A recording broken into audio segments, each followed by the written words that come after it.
So we've got an empty chicken tractor. Chickens are ready for processing. And I don't know if you can see it on camera, but the grass where I have had the chicken tractor, moving it every single day, is just so much darker and taller, and just really shows how much the ground benefited from that one day of chicken crap, as I moved the chicken tractor along every single day. And I know that this ground is terrible ground as far as growing anything but weeds, because it's very sandy. I'm right out here on the Gulf Coast, or I'm 2 bays in from the Gulf, and this is not rich, dark soil. That really, though, has benefited the ground, having these chickens here and moving them every day in that tractor.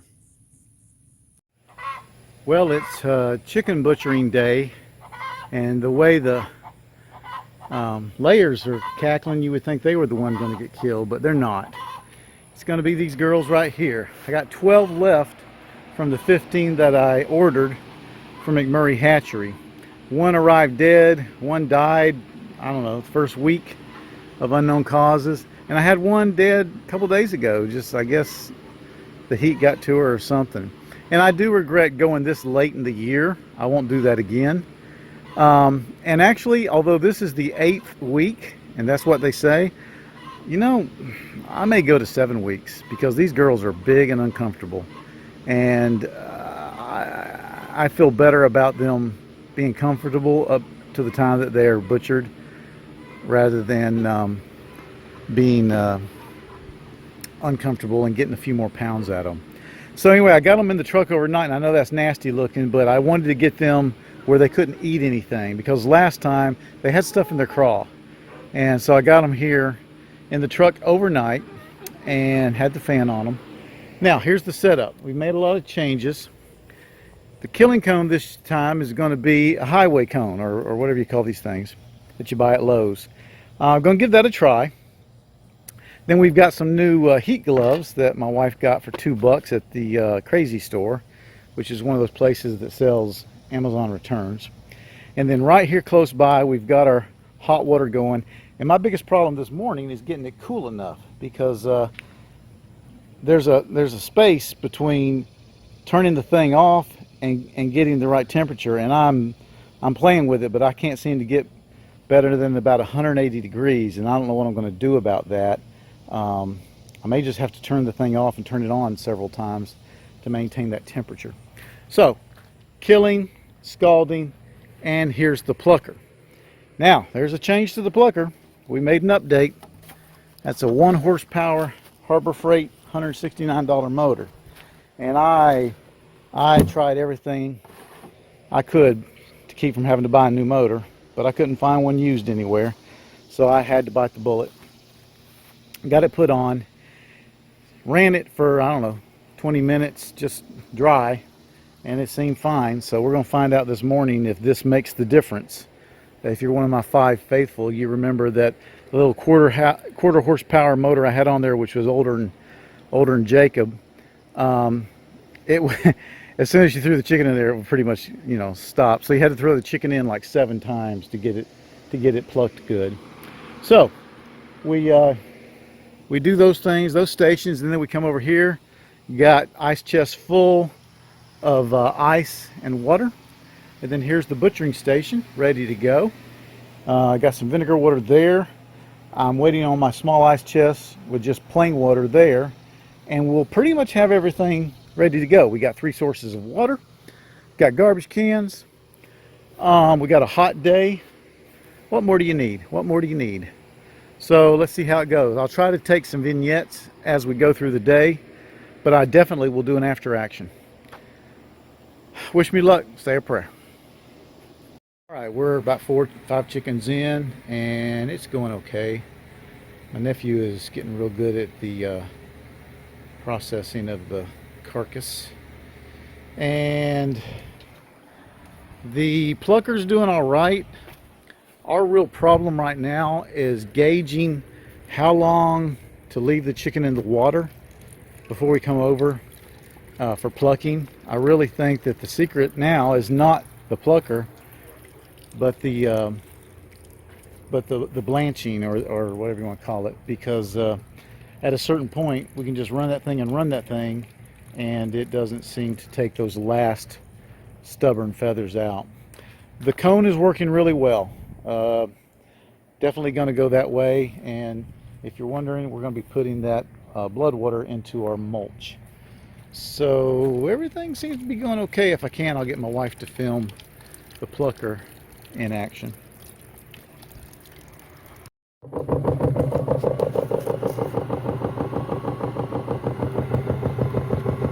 All right, well, we're a few days out from the processing of the chickens, and I apologize, things just got busy, had to get back to work, and I just want to go over the changes and how they worked out and the failures and successes.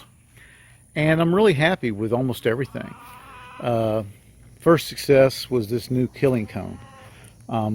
It did really good. This ladder that I bought for, I think, $15 at the thrift store did a wonderful job of holding the cone up there, and we had no problems processing that way. And the plucker's finally come into its own.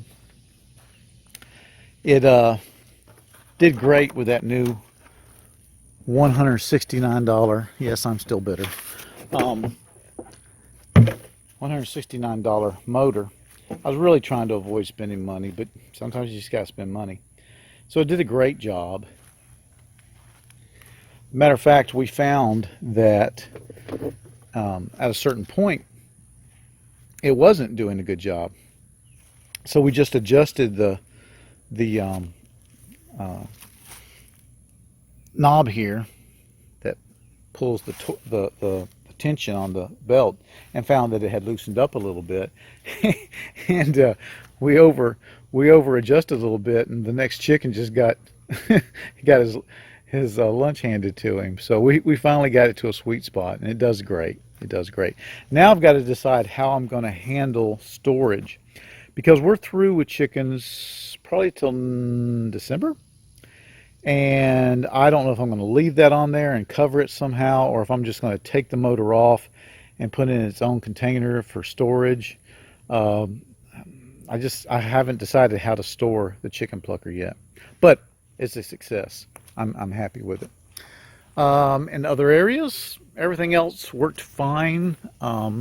We did go to, and I don't have any video of that, but we did go to a those Texas Poultry shrink bags instead of using the vacuum sealer, and they worked pretty good. There was a bit of a learning curve with them,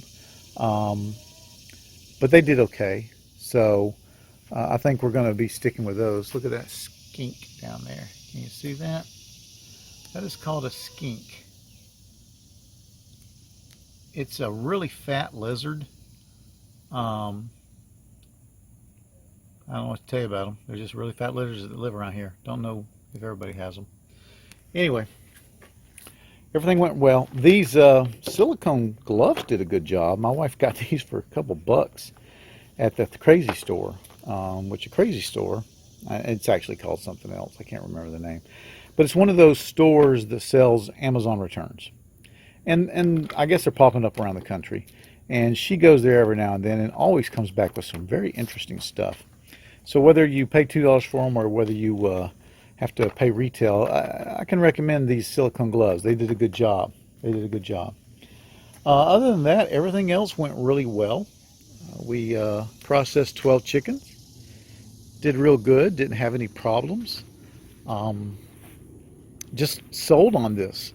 If you've never gotten into meat chickens, you might want to look into it. I'm actually thinking about being willing to rent this out to people that get into it in my area. I think I would go with it. I think I would probably want to go with it. But you know, that's a purchase that you might be able to make a little money on. But for the most part, I'm very happy.